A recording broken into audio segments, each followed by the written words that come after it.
So a lot of people that have spoken today have offered solutions already. I'm going to just go through a couple of other ones. If you see that something is happening that you don't like, make sure that you're in the right headspace. What's best for the entire community, not what's best for me. Yes, it's important that you feel supported and valued, but if you're all in it for yourself, fuck everybody else, that's not gonna happen. That doesn't help anyone. That's agenda driven instead of community driven. There's a huge difference in it. And that was already said about partnering with other groups outside of the leather community to help build safe spaces, expand visibility, and amplify voices. So another thing that I don't think we really talked too much about was doing things outside of a bar. Not everybody that's in leather drinks. Not everybody that's in leather feels comfortable coming to a bar night where people are drinking and smoking. I do both.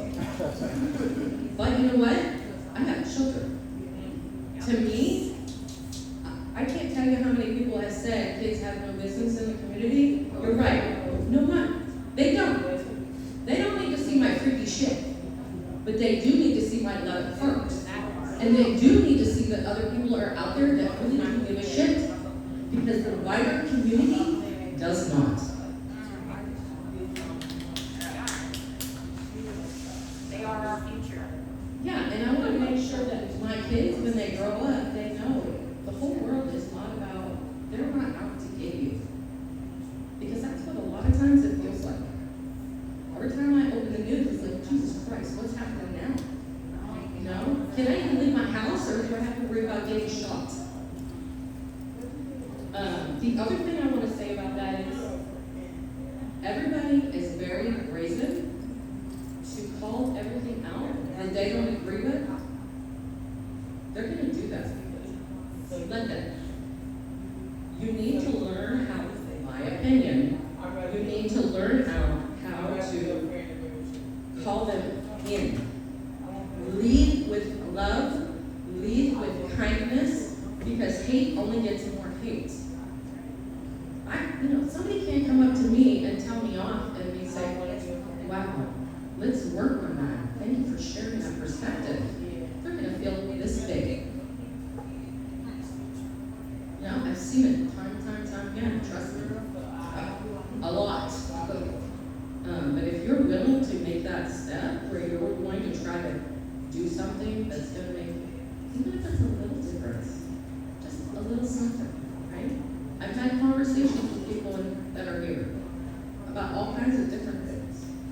I'm only one person, but I'm available. I can help. I can do whatever I can. That's why I'm here. I think it's super important. And then one of the other things that's really important too is there's a lot of queer history that's lost. And you can't really trust things when you Google them because you don't know what's out there. Those sources may not be valid, they may not be true. And then you do have those people that are the internet trollers. They'll just put stuff out there that's wrong. So finding ways to reach out to somebody in the queer community, whether it's elders, maybe it's somebody that was raised by somebody that was queer and is now queer, and they grew up like that.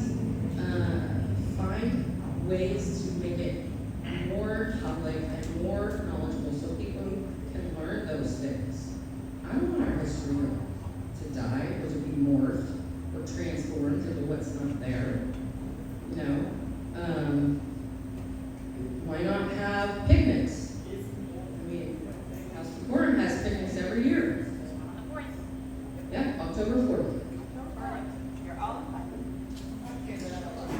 Do karaoke. You don't have to do it at a bar. You can go to a park. You can go find a community center. You can go find your local city parks and recreation place and rent a place. You can do these things anywhere. It doesn't have to be at a bar. Have game nights, host dinners. You can do small group chats if you want to do like virtual or want to do things online. You can do that. You can do roundtables, kind of like this, but have more community input while you go. Mini festivals. I know that I think Laurel, you put out there about a museum that was in Irving that talks about it showcases all kinds of stuff.